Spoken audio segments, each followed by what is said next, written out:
Real Deal Sexes continues.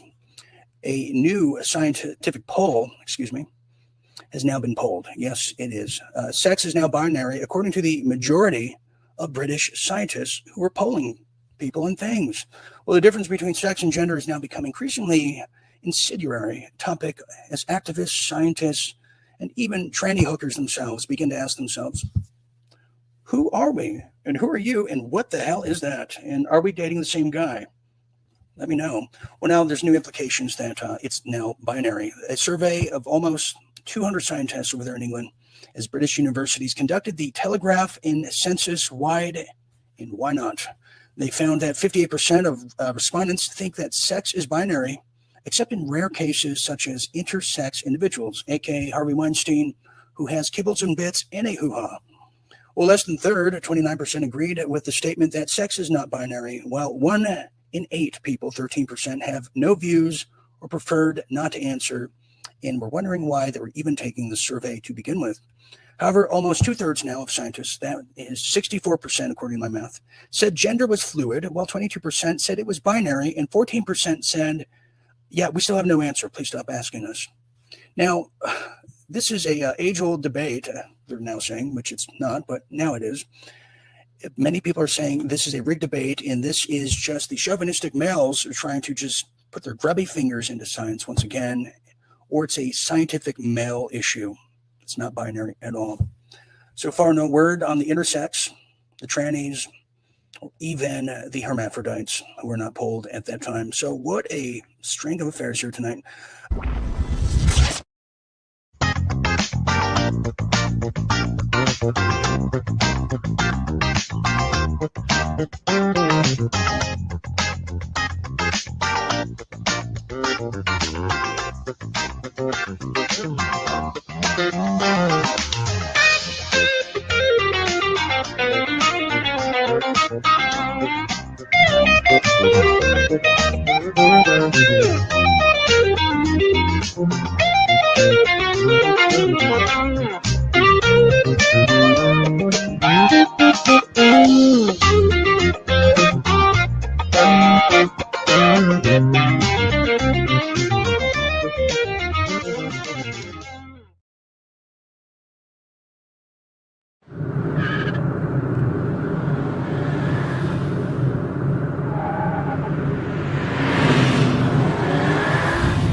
Having an affair with this guy, he even admitted to the operator that it was a friend.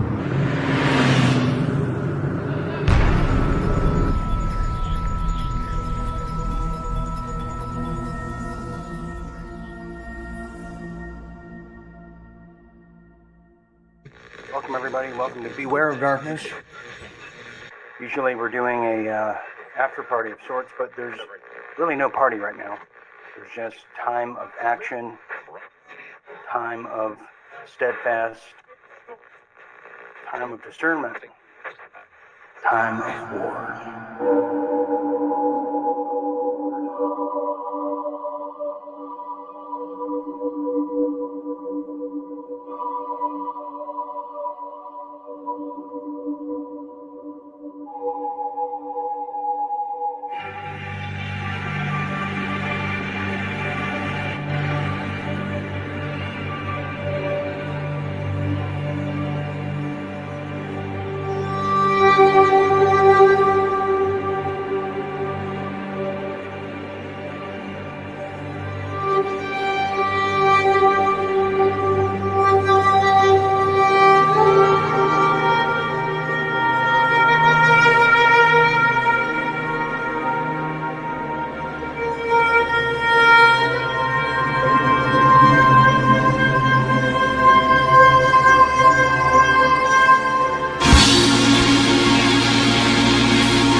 The fight against autism.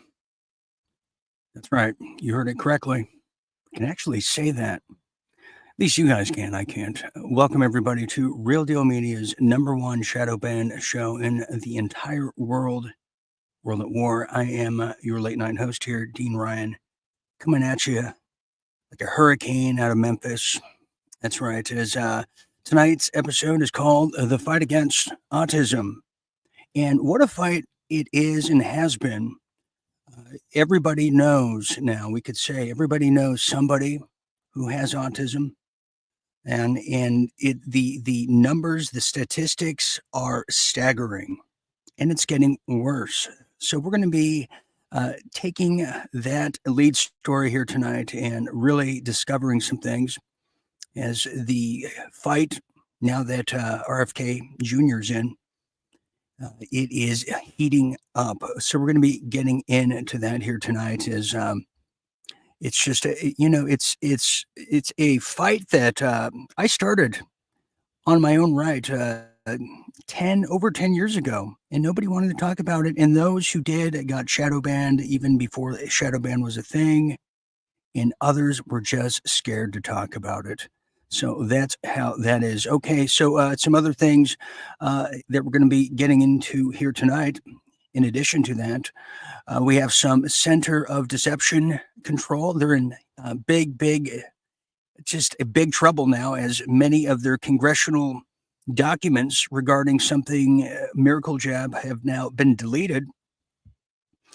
I know it's hard to believe, but you got to take a risk sometimes. So we're going to be talking about the scrutiny on that little action.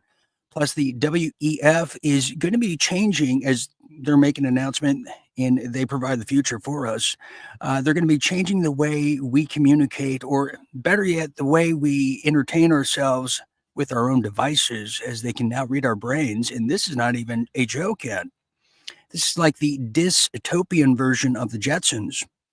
So we'll see what that's all about. We have some huge World War III news regarding Ukraine and what that little drag queen over there in Ukraine is now doing. And another drag queen of the UK who is on the communist side. We're finding out what exactly he's doing in the Ukraine with the downtrodden, downward spiral country of the UK with troops. It's just, it gives me a bellyache, actually. Plus some major politics news, some real deal politics, as this is all happening and the war theater is now in full motion. Well, not so fast and not so much on the defense budget right here in the United States. A lot of conflicting messages, if you know what I'm saying, and I think you do. And plus now Maine is responding to, speaking of trannies, which I'm now understanding it might be the theme of tonight. Well, now they're saying they're going to sue the USDA because of the trans athletes, that they want the transhumanists in there, and the USDA saying, I don't think so. I don't think so. Plus some Doge news and a real mystery in the Real Deal Health section about just nurses are getting brain tumors and nobody knows why. I think we might know why, but I'm going to pretend we don't know why for a little while, and then we'll discover together. And some huge Real Deal International news here tonight, as Canada is advising their citizens on something. That's right. And I'm not talking about protest. I'm talking about traveling somewhere. That's absolutely shocking. And UK is facing backlash in Scotland. And this is a big story, and I'm going to have more on this. Scotland is now showing us how it's done when you want to become a full-on globalist. Well, it requires more than cutting off your members. It now requires a digital ID. And this is a big topic that I'm going to get into throughout this week. And plus, not tonight, but I'm putting together a Real Deal report for you on Deagle, the consensus, the military consensus that we first got into 5 years ago, as now they're making their mark. And it has a lot to do with 5G towers, and you're going to be blown out of the water here, and that's going to be coming later this week. So we got all of that tonight and a wonderful story to end on with our real deal pets. Okay, before we get started, we are broadcasting live over there on the Travel Channel on Facebook, as well as Dean Ryan TV on YouTube and Rumble. But let's now get started with some headlines from around the world and in your neck of the woods.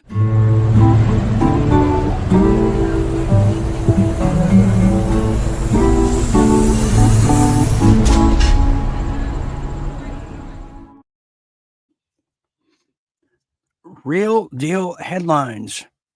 And don't we know all about it? Okay, let's get started here. Okay, so, well, you might have heard about this. If not, you might have felt it. I certainly did this morning. And what am I talking about? Well, there was an earthquake. That's right, 5.2 magnitude earthquake over here in Southern California, really in the San Diego County area. And it was a jolt. And I'll be fairly honest, I thought I was dreaming or something else. It felt like I was like dreaming, laying on top of a bed made of jello. That's how I can describe it. But more importantly, this is something that had no aftershocks. No aftershocks. That's very key component of the story.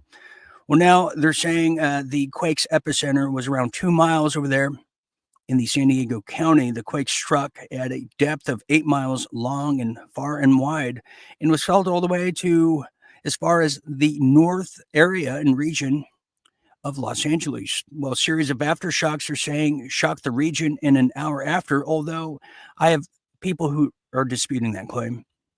And now San Diego County firefighters who answered the phones when many people were calling saying, "Is this an earthquake and what should we do?" They're saying, "Well, don't just stand there, stupid.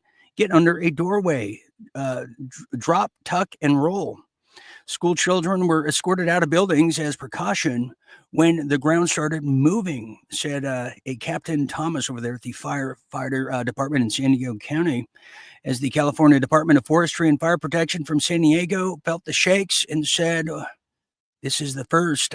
They felt no aftershocks in this case, but more are to come. And I'll tell you this, last time I really experienced an earthquake that had no aftershocks a few years back. Well, that's something else. And what that's called is an underground explosion, just for the record. But the timing of this is very suspect, and everything else is. Continuing now to our main story. Let's get into it here. Well, here it is. World at War is now on the hunt as the fight against autism is raging. Yes, it is. And RFK knows the truth about this, and so do you out there. And I've known it for a long time myself. Well, the increases of autism is staggering, as I was sharing. And you're going to find out the exact numbers. But let me tell you just a bit about this now, because now RFK Jr. says the government will know, wink, wink, what has caused this autism epidemic by this coming September, which is beautiful news and music to my just wonderful virgin ears.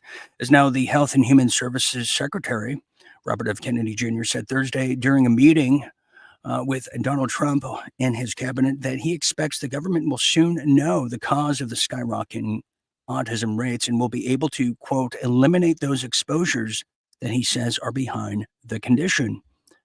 Well, what does this mean? Well, he's also saying that not only by September will they know, but he's also referring that the CDC, the Center of Deception Control, says that some people with autism spectrum disorder have, quote, a known difference, such as a genetic condition. Other causes are yet unknown, and we don't speak English. We don't know. We just work here at the CDC now, and all of a sudden we just got really stupid and naive, and we have a gag order. Well, scientists believe that there are multiple causes of the autism events that act together to change the most common ways people develop. Well, Kennedy made his remarks in passing as part of an update on his work since joining Trump's cabinet. He said, quote, "We've launched a massive testing and research effort that's going to involve hundreds of scientists from around the world."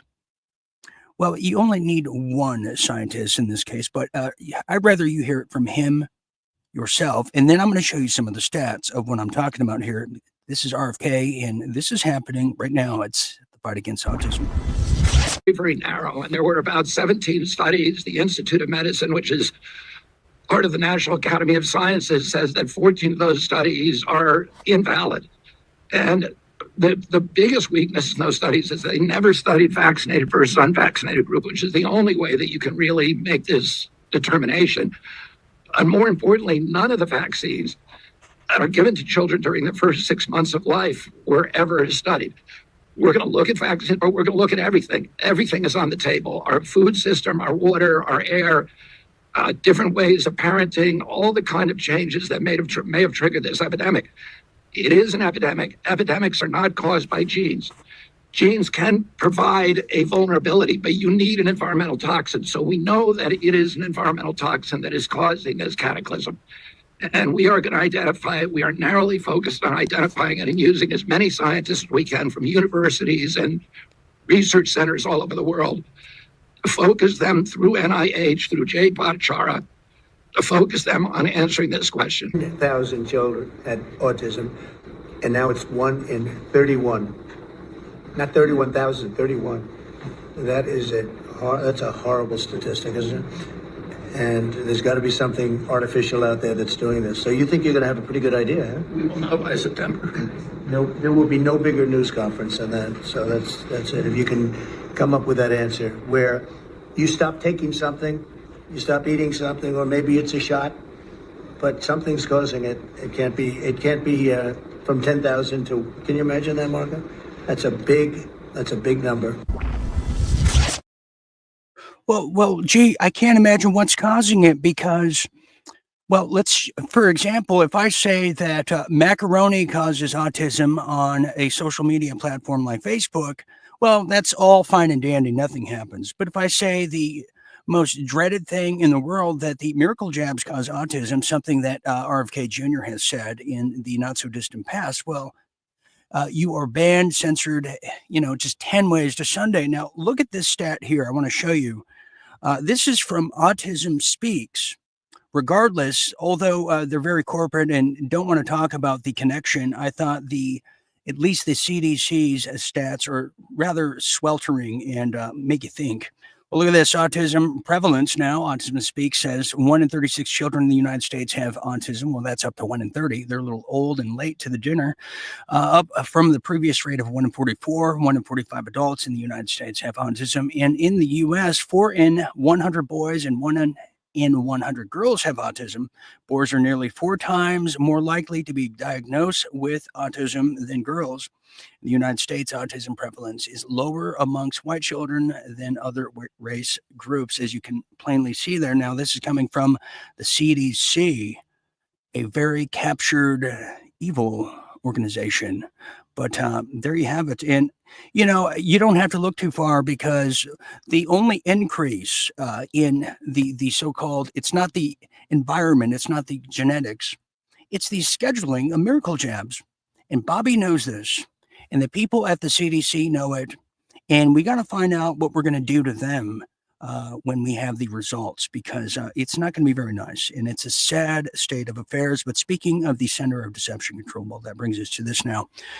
Yes, this is another one. They like to burn records. And the Democrats said, wait a minute, that's what we do. You can't be doing that. Well, that's exactly what's happening now, as Senator Ron Johnson over there from Wisconsin is now blowing the whistle. That's right, is now accusing the CDC official who's in charge of the COVID-1984 injections of, quote, deleting records amid congressional GOP scrutiny. Does everybody hear that? Does everybody hear the incredible whispers in the march of the Nuremberg trials? That's right, the ghost of Germany's past is now howling very loud. As now, let me tell you a bit more about this. Well, Senator Ron Johnson over there from Wisconsin alleges the CDC official Tom Shimabukuro, yes, which is a different kind of Cuba chopper over there, Shimabukuro, who I'm not sure is Japanese or just Mongolian. Well, he's now deleted or lost records, potentially obstructing the congressional testimonies over there in a new investigation into the miracle jabs. Wow. A little too late, too soon, or too soon, too late. One or the other. Well, now Johnson urged AG over there, the Attorney General Pam Bondi, and FBI Director Kash Patel, as well as Inspector General at the HHS, Juliette Hodgkins, to probe whether Shima Bukura and other HHS officials intentionally destroyed records to evade oversight of FOIA requests, the Freedom of Information Acts. Let me just, the short answer is yes. The long answer is absolutely. Well, violating keeping record laws such as the Federal Records Act or obstructing Congress could result in a contempt charge punishable by fines up to a year in prison and endless amounts of caning with a bamboo stick in certain countries. Well, now Dr. David Morans over there at the NIH previously admitted avoiding official emails to dodge FOIA. He's admitting this Dr. David Morans, which really sounds like David Moron, scrutiny, suggesting that Dr. Anthony Fauci, the son of Mother Teresa, allegedly discouraged discussions leaking COVID-19 to a Wuhan laboratory. I can't imagine why. I mean, why would the creator of AIDS ever suggest that? I'm puzzled still. Well, finally, in closing, Senator Ron Johnson emphasized the need for thorough investigations into the systematic mishandling of COVID-19 84 records as lawmakers and the public seek a transparency on what was erased and why. And I'll tell you this, there's got to be some justice for this worldwide calamity that we're still living today. And we need to see prosecutions, and better yet, we need to see somebody, I was going to say something else, but hemp ropes. I think you know what I'm saying. Moving on here. Well, now this brings us to the World Economic Forum, who's now making some rather staggering statements as they're now saying we choose the future. And the future certainly is coming on, but this is not the future I think that we were all dreaming about when we were watching Back to the Future Part 2, were we? Well, check this out. In this next clip, according to World Economic Forum's Nita Farahani, she's now saying that brain sensors embedded in headphones and other devices will soon be monitoring brain activity. Now, this comes at the same time, mind you, and we're going to get into this later in this week, that the new digital ID is coming for passports right here in the United States, and something else that is connected to Deagle that's going to make the hairs on your arm stand up and probably fall off. So check this clip out as the future that's now being decided by the World Economic Forum is getting brazen by the hour. Are brain sensors that are starting to be embedded in everyday devices, but until now have been a number of niche companies that really have focused on mindfulness and meditation. The use of, for example, brain sensors that can pick up electrical activity in the brain at a pretty low resolution, but advances in AI have both improved what the signal is that can come from the brain and enabled the miniaturization of those products. As a lot of the major tech companies start to invest in these brain sensors, it's a huge, I think, untapped market in many ways of integrating them into everyday devices. These are earbuds or watches or headphones and the soft cups around the ears. Many of those products are hitting the market this year, and others are hitting them within the next 2 years, such that people can listen to music, a phone call, etc., while having those devices in ears. Initially, what they will be capable of doing is very high-level brain state reading. Things like, are you tired? Are you paying attention? Is your mind wandering? Are you happy or sad? They maybe enable interaction like up, down, left, right for interaction with other technologies. And they're being embedded into things like virtual reality headset.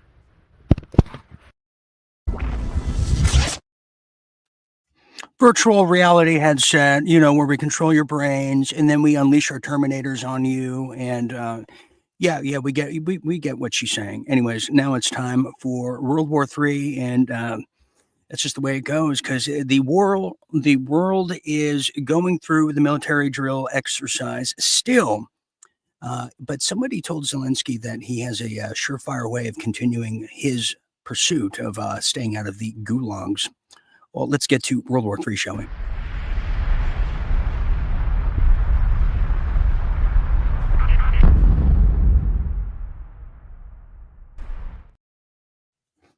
World War III.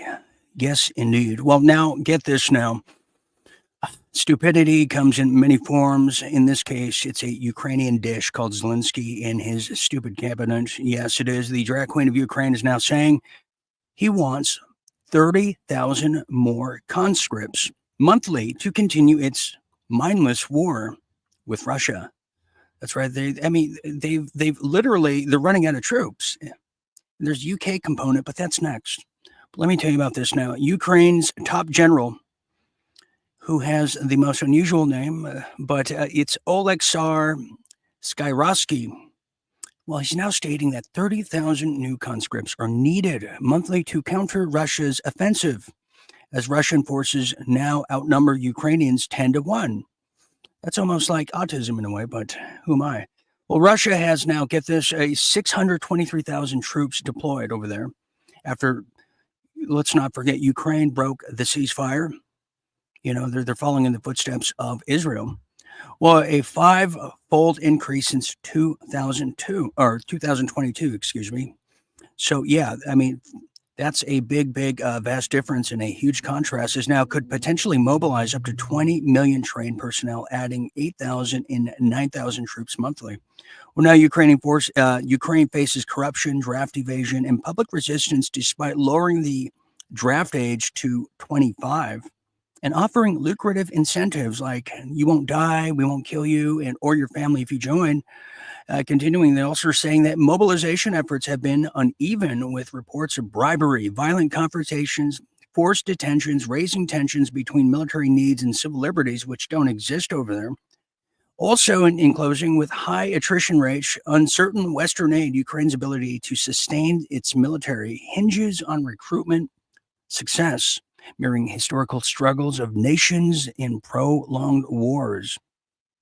Well, if that doesn't smell like the recipe of failure, I don't know what does. Continuing now, speaking of failures, well, that brings us to UK. And yes, this guy here, Starmer, the communist wet dream of tomorrow. Yeah, UK's covert, quote, terror army exposed as UK spies now operate in Ukraine. And this comes on the heels of France and UK, whose countries are on the downtrodden spiral, saying they're committing thousands of troops to Ukraine. I can't understand why. But let's find out, shall we, as now the escalation conflict over there in Ukraine seems to be staggering to us, but not to Starmer in this case. Well, now it's a startling revelation that has been sending shockwaves throughout the international diplomatic circles, certainly, as now leaked documents have exposed the UK's clandestine efforts to build a covert terror army over there in Ukraine. And when you hear that, that means MI5, MI6, you know, the producers, directors who created Muslim Brotherhood over there in Egypt, 1932. Well, they're aiming now at attacking Russian targets in Crimea. Well, the documents that have been recently obtained by a British newspaper over there, The Times, well, they detail the extent of the British involvement in this conflict, which has been far more significant than previously imagined, and the direct cause of it is unknown, and who's giving these orders. Now, this development comes at a critical juncture as tensions between Russia and the West continue to escalate, with Russian ambassadors to the US and the UK warning that a situation is on the brink of spiraling into World War III. Yeah, and we know that.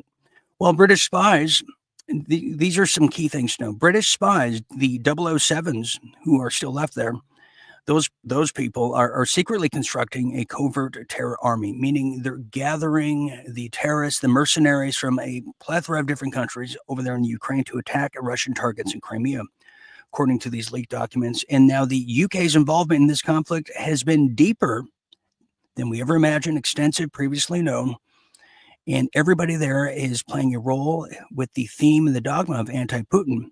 And finally, a Russian ambassador warns that actions of the UK and US could lead World War III, highlighting the dangers of Western military aid and covert operations.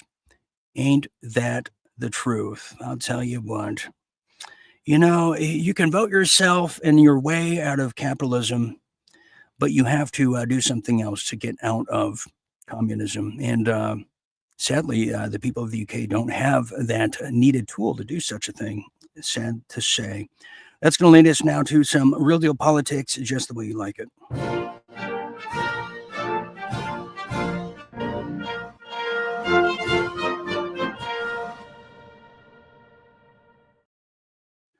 Real deal politics. Yes, indeed. I can't wait.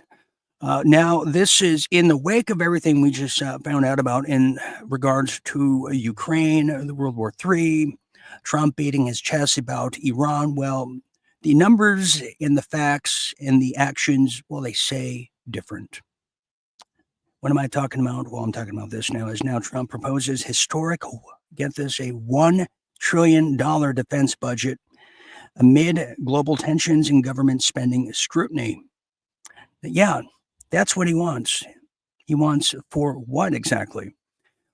Which doesn't make sense, but if you think about it, it might. He's proposing a historic 1 trillion with a T budget. But at the same time, we see major reduction in troops. So this is where the bipolarness of the whole thing comes into play. It doesn't make sense unless we're talking about high-tech weapons and going into space or whatever is up there. But let me tell you a bit more now, as President Donald Trump is now announcing a historic $1 trillion defense budget, which is now the largest in United States history, aimed at countering threats from China and Russia, dwarfing the current $895 billion with a B allocation, with the Defense Secretary Pete Hegseth touted the budget's focus on, quote, lethality, meaning killing people, and readiness. That's right. The Department of Defense faces criticism for failing 7 consecutive audits now, including $150 billion in unaccounted spending just 2 years ago. And let us not forget Don Rumsfeld, the man who gave us the wonderful quote of, "I don't know what I don't know." Let's not forget what he told us on September 10th, 2001, that, "Hey, I don't know what are you asking me for?" Yes, remember that? Well, now the budget surge coincides with the aggressive austerity measures, including Pentagon plans to cut 60,000 civilian jobs and Elon Musk and Doge eliminating well over 250,000 federal roles, raising questions about fiscal discipline. Now, the United States already outspends Russia and NATO allies combined, but analysts warn that the budget size alone won't ensure superiority amid cyber warfare and AI threats. However, Trump's $256 billion of NATO spending target remains unmet.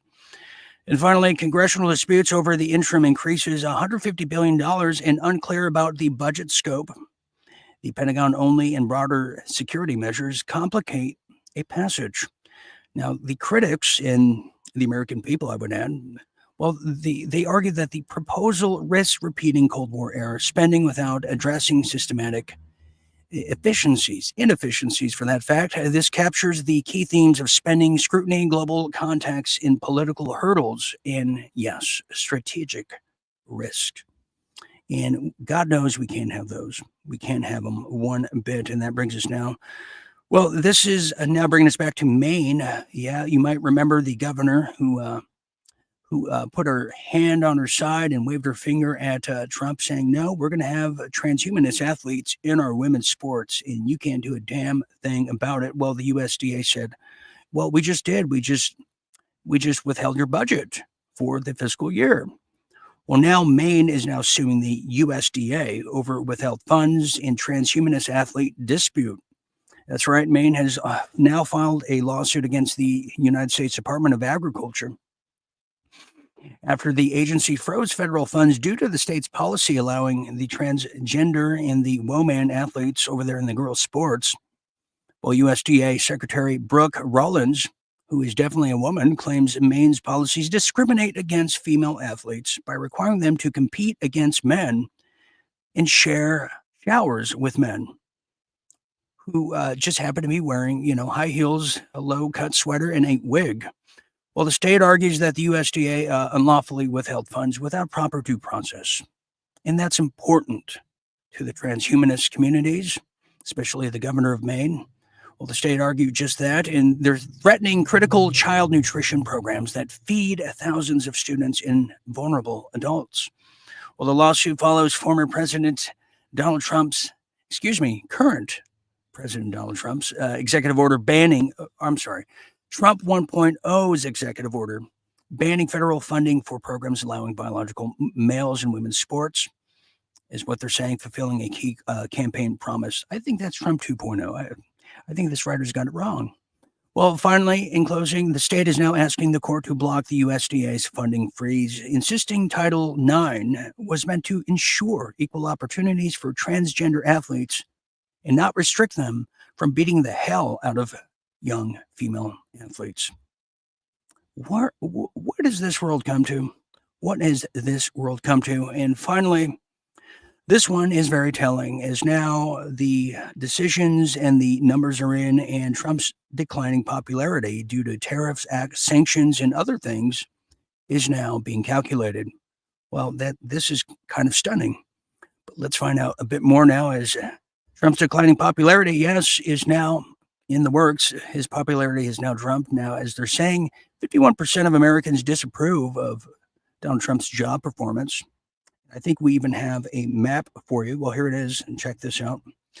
Well, yeah, there it is. Have a look at that. It's now 51% disapprove of Donald Trump's job performance, 43% approve of his of his performance, which is now down 5 points from last week, when 46% of Americans approved of Trump and 49% disapprove. It's also worth noting Trump's net job approval is down 14 points. It is. I know that might be hard to read, but luckily I can translate, as now Trump began his second term as more popular president than he ever was during his first term. But Trump's -8 net approval this week matches his net approval from the same stage of his first term, which we kind of knew. But why is this? Why is this happening? Why are the polls down, you might ask? Well, they're saying, this is coming out of YouGov.com, they're saying that most Americans have heard something about Trump's new tariffs, which include a minimum 10% tariff on all countries, which he's now backed off from saying he's going to be doing. Yeah, I don't know what kind of emotional blackmail this is, but in higher rates for most countries, some tariffs.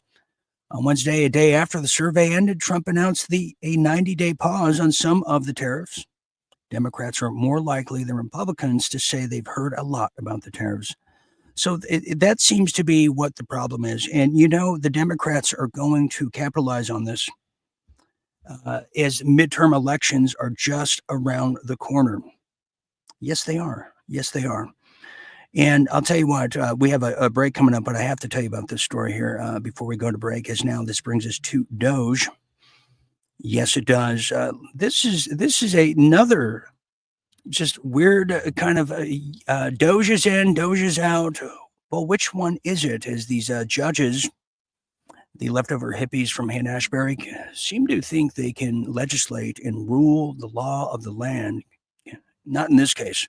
Well, now the Federal Appeals Court authorizes Doge access to education. The Department of Education, or the department that was of education, or miseducation, depending who you're asking, including Treasury and all of the opium records. Well, Federal Appeals Court ruled that Doge, the Department of Government Efficiency, can access sensitive personal records, including Social Security numbers, income, citizenship status, and student loan data, which, thank God, I never took any student loans. Well, that's right, from the Education and Treasury departments, as well as the Office of Personal Management, the opium. Yes. I thought it was the heroin department, too, at first glance. And it's overturning now a previous injunction. Now, the advocacy groups, including the American Federation of Teachers, argued Doge's actions violated the Privacy Act of 1974, but the court found no evidence of immediate harm, denying standing to the plaintiffs. Now, the Fourth Circuit overturned a Maryland federal judge's March 24th block on Doge's access in a 8-7 vote, rejected rehearing the case, leaving the ruling intact.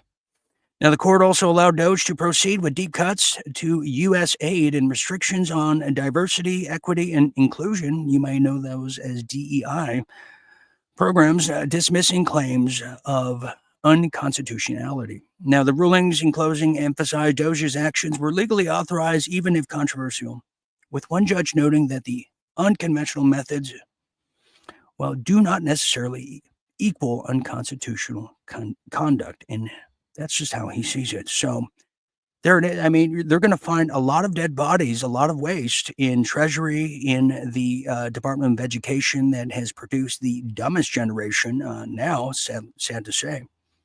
I mean, has anyone ever spoken to a Gen Z for longer than 5 minutes? They just don't understand. They're as literal as a house pet in some cases, and I understand there's a lot of diamonds in the rough, and that's to be noted. But as a whole, we're in big trouble because when we get old and we have to depend on these people, we are in huge trouble, in my opinion. But on that note, stand by, because when we get back, we're going to be getting into some big, real deal international news you need to know about, coming out of Canada, coming out of the UK, and some other places, as this world is at war. So, which is, you are watching just that. Stand by. We'll be right back after this message.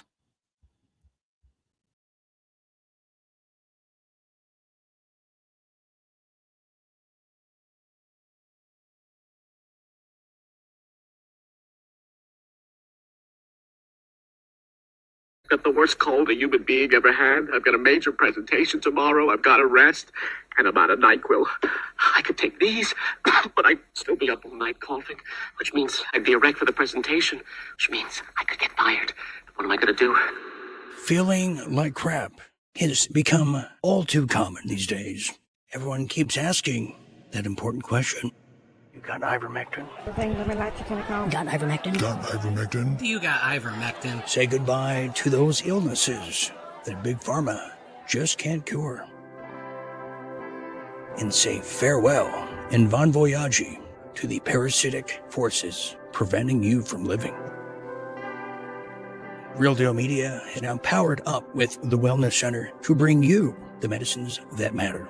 Go to www.twc.health.com/Dean Ryan. Make sure to use promo code Dean Ryan. Start truly living by taking back the control of your health.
Jim attempts to date again in 2025, and the following happens. A, gets frustrated with all the toxic masculinity talk and punches out a millennial. Or is it B, goes on a date and starts reminiscing on his old Marine days, ask his date if she wants to go to a titty bar. Okay. That might be the answer right there. We may not have to go any further. Is it C, recites French poetry and begins to develop a French accent that never goes away? Or is it finally D, realizes everyone is miracle jabbed and decides to read the paperback edition of War and Peace? Wow. Okay, Jim Fetzer, tell us what happens on this date in 2025, if you could. Well, I'd go on a date, and after a couple of Moscow mules, I'd start reminiscing about my old Marine Corps days and how much I enjoyed titty bars.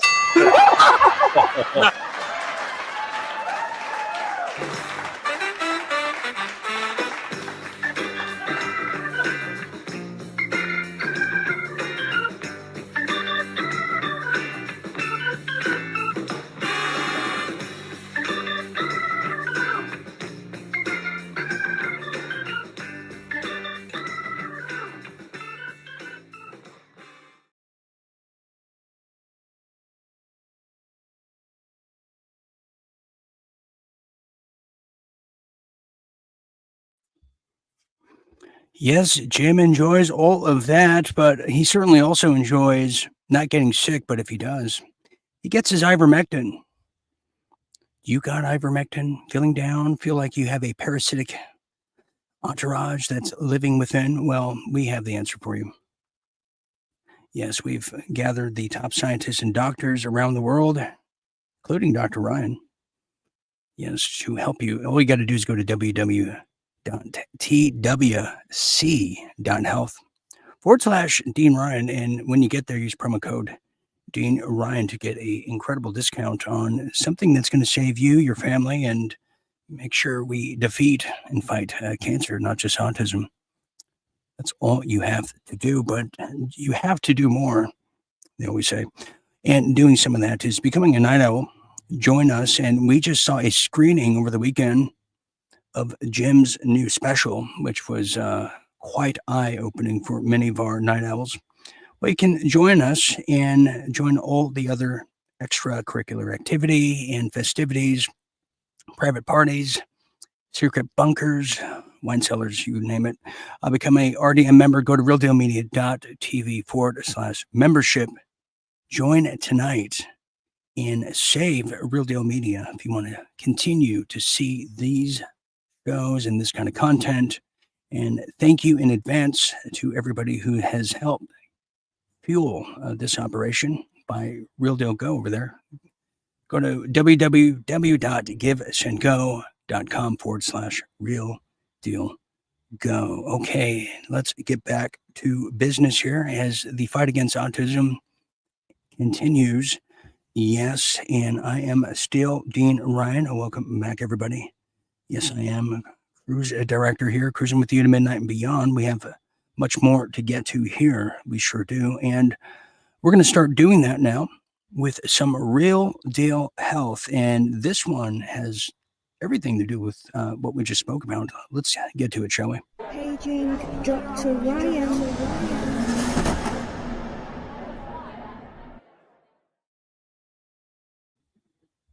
Yes. Did somebody call? Somebody call? Anybody? Now, this is a wild story and probably a sign of things to come or things that are happening. And nurses and people in the medical field just really don't know who to turn to, as they're forbidden to speak the truth in everything that we do around here, but they're starting to notice some anomalies in their own health. What am I talking about? Well, this is what I'm talking about now is hospital staffers are now noticing brain tumors. Yes, as this is coming out of Natural News, there now hospital staffers sound alarm after 10 nurses were diagnosed with brain tumors. Absolutely, now at least 10 nurses at Newton, Wesley Hospital over there in Massachusetts. Yes, the home of Seth Black have now been diagnosed with brain tumors in recent years, primarily on the 5th floor maternal care. Yeah, the maternal care ward over there, raising concerns about environmental hazards. Well, a nurse with a brain tumor recently spoke out, questioning the high number of cases, with some tumors being cancerous. 3 nurses have already undergone surgery, heightening fears amongst staff members alike. Well, the hospital has now conducted an internal review with safety experts, concluding that there were no environmental risk at all or links to the tumors with that. However, only 8 nurses were interviewed, with 5 having benign tumors. Now, the staff and the Massachusetts Nurses Association, the MNA over there, are now calling for an independent investigation, citing statistical anomalies and lack of trust over there at the hospital's findings. Now, nurses fear retaliation for speaking out. See, I told you. Everybody who was forced to get the miracle jab early on, they're either dead, maimed, had some kind of ailment and are afraid to speak out or just think that's normal, or, oh, it's just the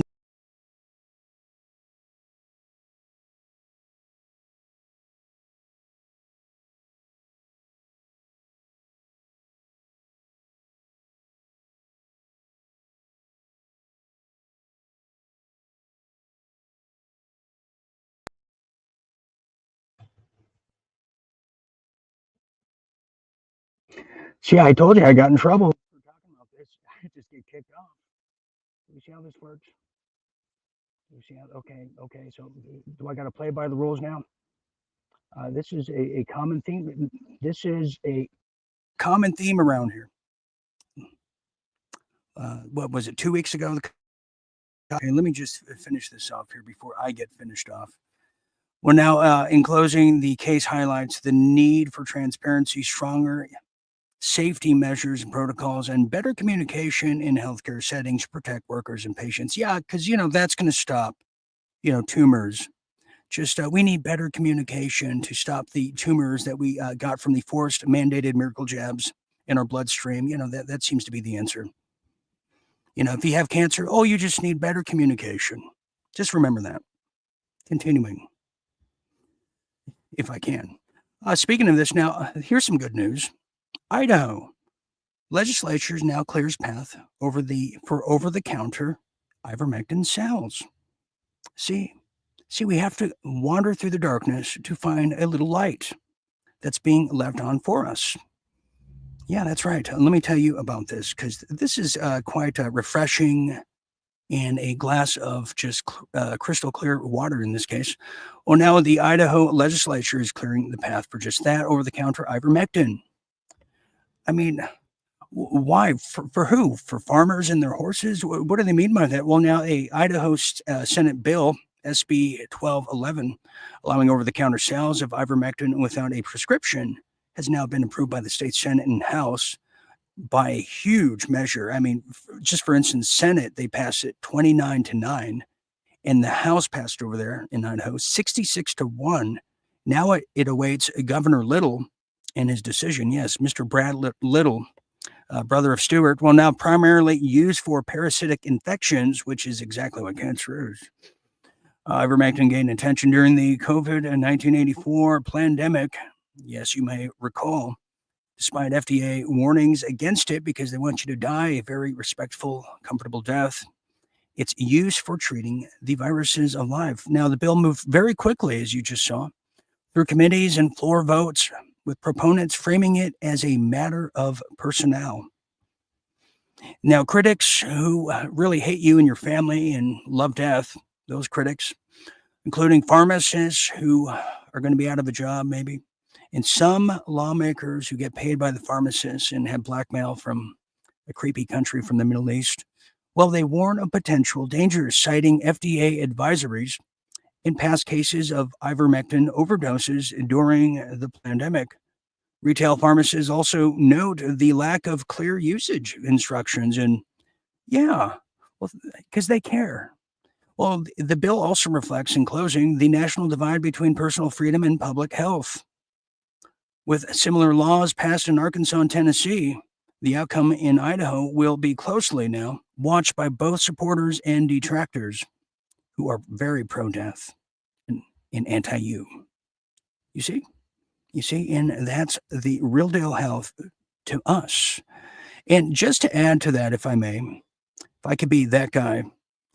Now, here's some of the facts about ivermectin. I've had a lot of people who've come up to me, as now I'm a medical expert these days, and it doesn't take much to be one, but it takes just a bravado sense of common sense. Well, look at this here. Ivermectin facts: a single dose can cure your alleged COVID-1984 fears within a 48-hour period. It's typically used for parasitic infections, yes. Now, the FDA approved for humans since 1970, but don't tell anyone. On the World Health Organization over there, it lists of the essential medicines. Yes, it does. Very few side effects. One of the safest drugs in the world. At the same level as aspirin or penicillin. Wholesale cost is 12 cents each, they're saying. In Broward County, Florida, doctors have used it with 100% success rate as an early intervention there. And finally, the refusal to allow these cures on the table is no different than murdering patients who need them. Well, I concur, don't you? So, and that's why we offer them. Because you'll see a dramatic change. And in fact, one of our members has a testimonial just on that, which now brings us to some Real Deal International. Let's get there.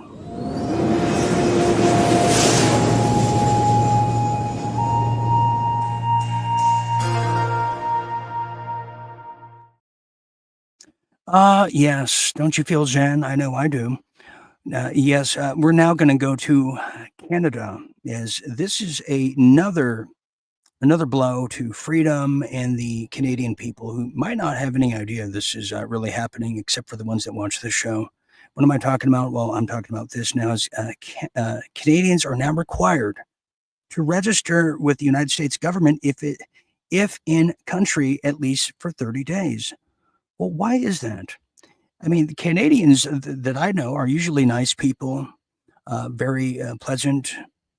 And then there's Aaron. He's out there in fighting for freedom. But could it be, just taking a shot out of the dark, the Canada is really going to be pushing the PLA, the People's Liberation Army, into the United States, and that's why they want the Gordie Howe Bridge that goes into Michigan fully wide open with a red carpet. Well, could it be that? Well, maybe.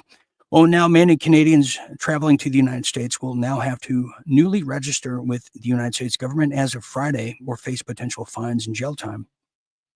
And we wonder why the polls are dropping for certain people. Well, the requirement now stems from an executive order by Donald Trump, signed on his first day in office for non-citizens who are in the country for 30 days or longer. Through the administration has argued that a registration now requirement has always existed, in that officials are now simply enforcing it for everybody. But why Canadians?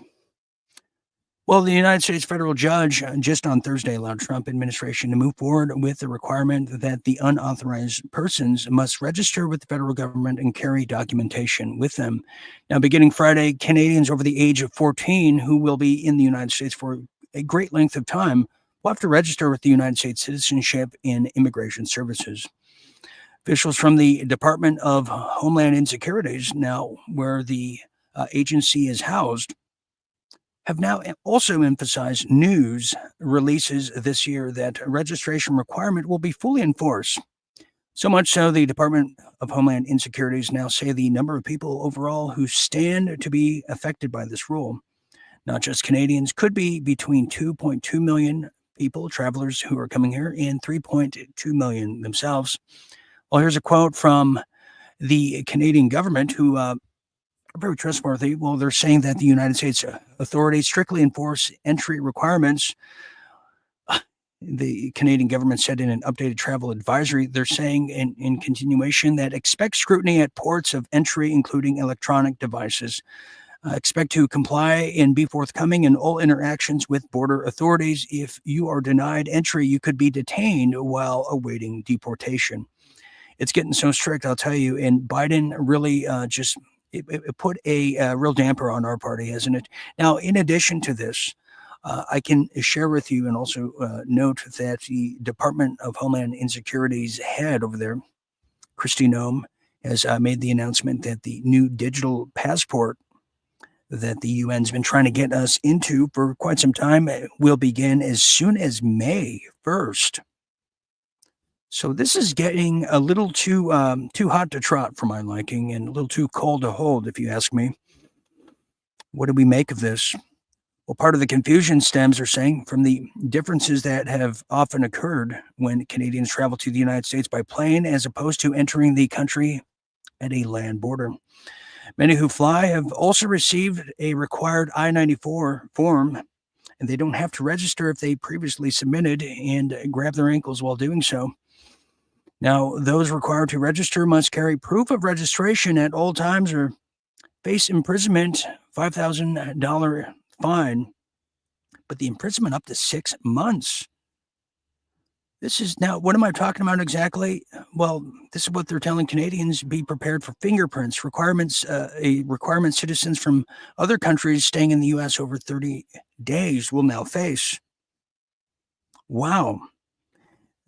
Here's somebody who has visited the United States recently from Canada.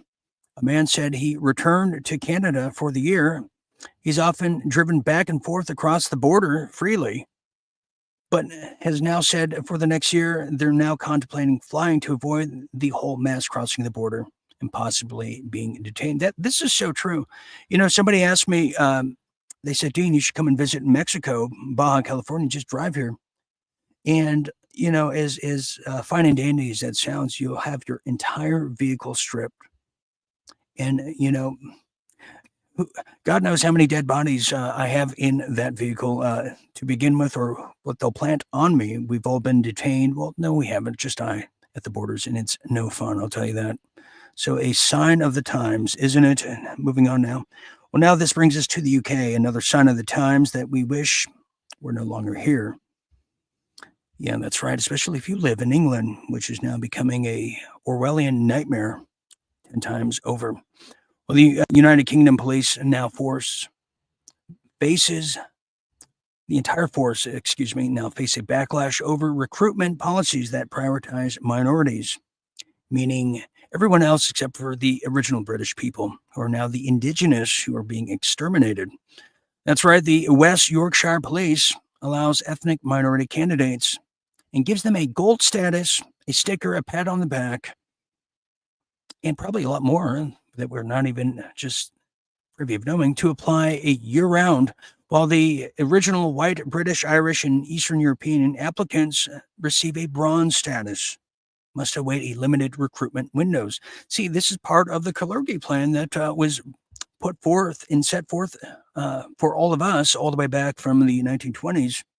The Lord Rothschilds, the Bolsheviks, all the classics gave us this. And this is what's happening. It is a Muslim takeover in England. And, the radicals are controlled by the power structure. That's just how it is. All the regular Muslims get in the back. You're not in charge. We control the extremists because they're part of us. They're one of us. Well, now an insider is claiming that the system fast tracks the minority applicants is indeed true, restricting opportunities for white candidates and creating an uneven hiring process. Well, critics argue, which means nothing, the policy, it constitutes a positive discrimination, meaning it's discrimination, but it's positive. It's a good thing. Raising concerns under the Equality Act of 2010, which permits encouragement in underrepresented groups, but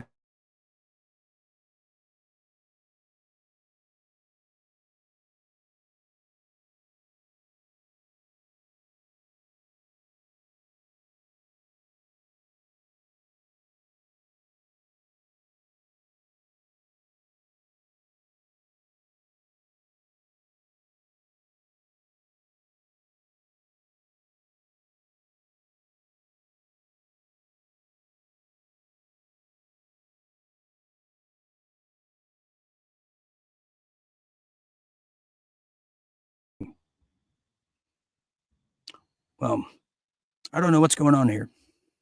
See, it's punishing me. Let me just close with this. I'll tell you what was shared with us not that long ago, that the police precincts all around the UK have been instructed by Starmer to not release the data and the ethnic background or the profile of all of the stabbings and violence committed on the people of England by foreigners or Muslims. Do we see here? And now, what was the list that I showed everybody a bit ago of all the new mayors throughout England, or just happen to be all Muslim? So this is a worldwide effort in this Kalergi Plan module to eradicate the West, but primarily to eradicate the Judeo-Christians, the Anglo-Saxons. Why, you might ask? Because historically speaking, it's the Anglo-Saxon and Christianity that has been the dissidents throughout time of the power-hungry conglomerates of the old world order. And this is their last stand. And this is why Starmer is sending all the troops to Ukraine, because if they don't do this, then the one world government, the one world apparatus will lose to nationalism, and they can't have that. Now, the problem is, in times of war, as we're now seeing it, what happened, just like we saw during the Iraqi war after 9/11, all of the practices that are done abroad, well, they come here in a draconian measure. So the Patriot Act was really not meant for the so-called hijackers. No, it's meant for all of us. You see how that works? And then you should ask the Japanese Americans how that worked for them in World War II, and what were those camping facilities just like. Continuing now, as before I get kicked off eternally, well, now this brings us to Scotland. As now Scotland's digital ID system is now sparking Big Brother fears amid privacy backlash. As it should.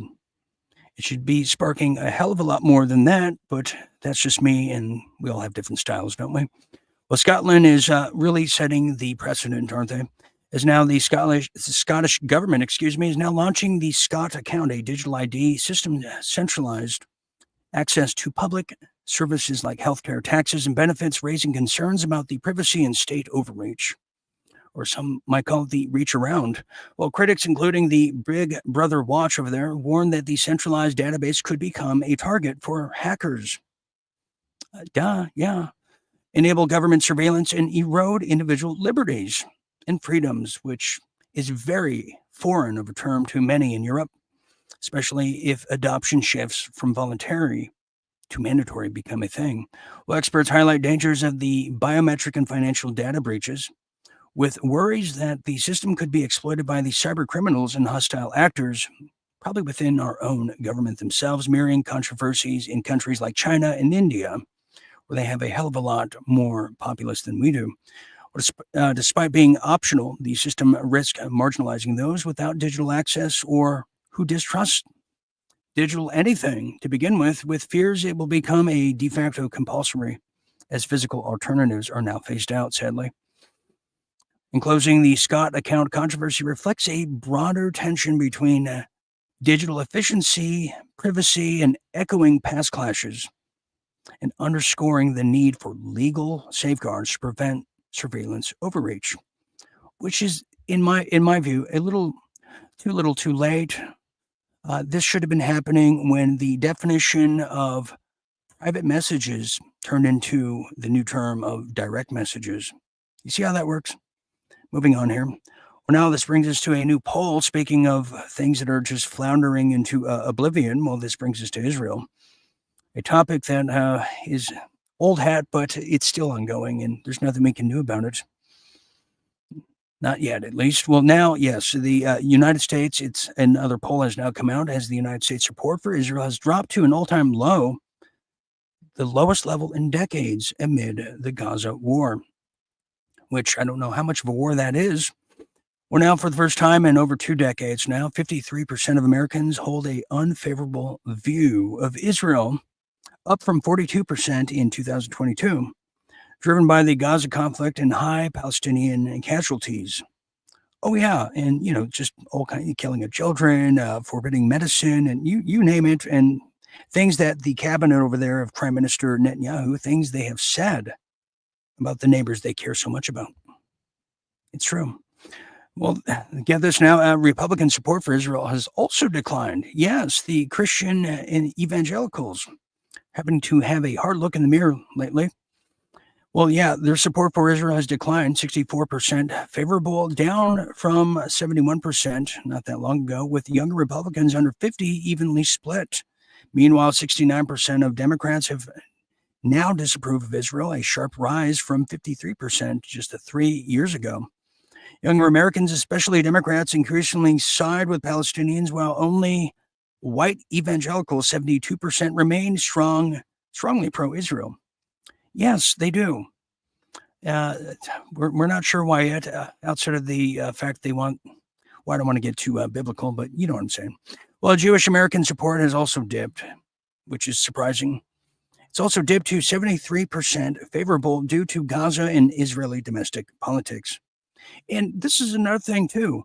The further escalation of this, the more of an erosion for the civil liberties of people who actually live in Israel. So the more draconian it gets back at home. And this is what's happening here in this country. Do we see? I know we do. Sadly, only 52% of Americans, including 53% of Jews, trust Netanyahu's leadership, reflecting a waning confidence, That's right. And waning confidence amid U.S.-Israeli tensions. Now, 62% also oppose U.S. involvement in Gaza's governance, with just 15% in favor of it. So this is not a favorable subject or topic or country, in our view. Now, a majority, 54% in closing, believe the two-state solution is no longer feasible. I don't think so either, though 46% remain hopeful. On U.S. policy, 31% say Trump overly favors Israel, while 3% think he supports Palestinians too much. Really? Who are they polling for that? So, yeah, quite a staggering number. Moving on now. That brings us to Panama and our continuation of the ever-so-changing and evolving Panama and its canal over there. So, now it's now coming out what we knew and what Jimmy Carter knew, too, of the Chinese influence in the region over there and full control of the canal. Well, now U.S. vows to counter Chinese influence in the Panama Canal. Yes, they have. Yes, they have. As now Pete Megaseth is making some huge statements. Let me tell you a bit more about this now. Well, he's now saying the United States aims to counter China's growing presence near the Panama Canal through the military and economic partnerships they are now developing with little Marco, who's going over there and doing his little Marco persuasions, whatever that means. With Defense Secretary Pete Megaseth now vowing to take back, unquote, control of the strategic waterway. Well, while China does not operate the canal, they say, its controversial and control of the nearby parts, well, it raises the question, the topic of espionage and its fears. The United States has deployed now Navy and Coast Guard assets over there for joint exercises with Panama, making heightened military cooperation a thing. That's right, joint exercises, jumping jacks, jump rope.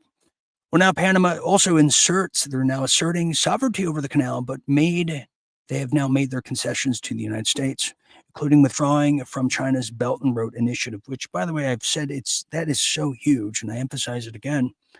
Well, now the United States-led consortium may acquire Chinese-leased ports, a move praised by Trump. Well, China dismisses United States claims as a sensationalistic, citing a historical U.S. interference in the 1989 invasion and emphasizing its commercial, not operational, role over there in Panama. Experts dispute claims of Chinese meddling. Oh, yeah, that's true. I mean, we know what they're doing with the weapons of war, how they come in all of the shipping containers.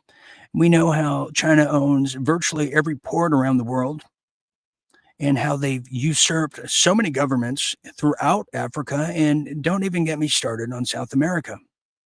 In closing, the canal is a vital vein of consortium, to use that word again, for global trade, many military logistics with the United States fearing Chinese intelligence exploitation. Panama remains neutral, but caught in a superpower landslide of competition with tensions unlikely to ease anytime soon. Oh, I know. Yeah, that seems to be the case all of the time. Okay, well, that leads us to our last segment here tonight as we contemplate what we're going to be doing here as these new digital IDs and everything seems to be coming and raining down on us all at once. Well, there's one thing we can count on. Unconditional love is now. This brings us to Real Deal Pets. Let's get into it, shall we?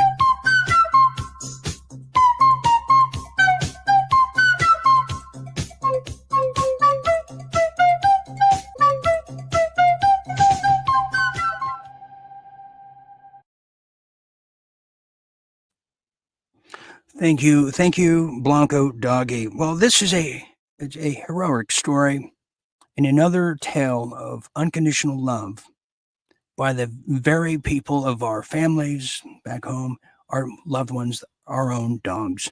Well, now a hero dog now saved a sleeping woman from a Maryland camper fire. Yeah, and just another account of this, just incredible. Well, Maryland woman is now recovering after her heroic dog, or I should say a heroic dog, helped her escape a burning camper trailer blaze, according to the state fire marshal over there. Well, the fire broke out around 2:18 p.m. just last Friday. inside a Sunline's Solaris camper over there on Dogwood Court in Millington, Maryland. Well, at that time, the owner and the only occupant was asleep, officials said, when an electrical failure inside the trailer sparked a huge blaze. There was no smoke alarms inside, but one of the woman's pet dogs began barking and woke her up, alerting her to the danger. Now, the woman tried to put out the fire, but wasn't able to stop it, sadly. According to the fire marshal, that is. She managed to escape with some of her pets before the flames overtook the trailer. She was taken away to a University of Maryland Medical Center over there in Chestertown for treatment and non-life-threatening injuries. Now, the unfortunate news that 2 pet cats are still unaccounted for. However, the firefighters and the police chief and everybody and fire chief himself said if it wasn't for that little doggy, this woman would have been charred to death. So when you get home tonight and you see your dog or cat, give them an extra hug for us, and they love you, and you are their world. It's true. Very sad, but heroic. Well, it's that time. Final thoughts. Final thoughts. Love those doggies. Love them while you precious beings they are. Precious beings. Well, my final thought here for the fight against autism, which is a long fight for all those mothers who have children with autism, all of those grandparents out there who have their grandchildren with autism.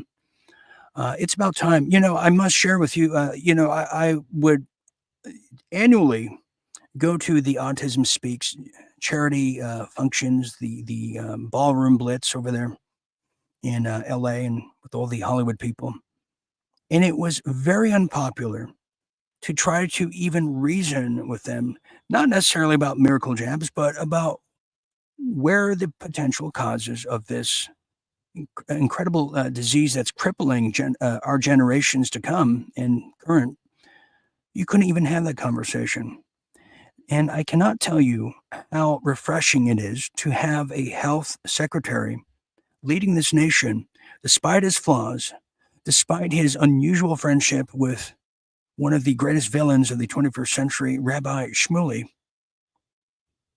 Despite all that, you cannot discount where his true, pure-hearted intentions lie, which is where ours lie. And that is keeping our kids safe, well, and protecting them from a very synthetic disease that doesn't come from a natural wildlife animal, some critter from the forest, or some unknown foodborne illness. No, it comes from the very thing that the medical apparatus is saying you need to protect you from the outside world. Well, that's hardly the case, because the true ailments, the true enemies, and the true viruses that are killing our populations around the world, well, they're not coming from the outside world. They're coming from within. And it's about damn time, as the fight against autism has now went up a few degrees and is now raging. So that is my final thought. Okay, I'll be back here tomorrow night with the great Jim Fetzer. You don't want to miss that. And I believe the Toronto's favorite son will be here Wednesday, and some other surprises, and a huge report I'm putting together on the Deagle census count. You don't want to miss that. So I'll give you more headway on that. Okay, for all of us here at Real Deal Media, I'm Dean Ryan saying thank you for sharing a bit of your night with all of us. Until next time, always remember to stay tuned and stay awake. Good night, everybody.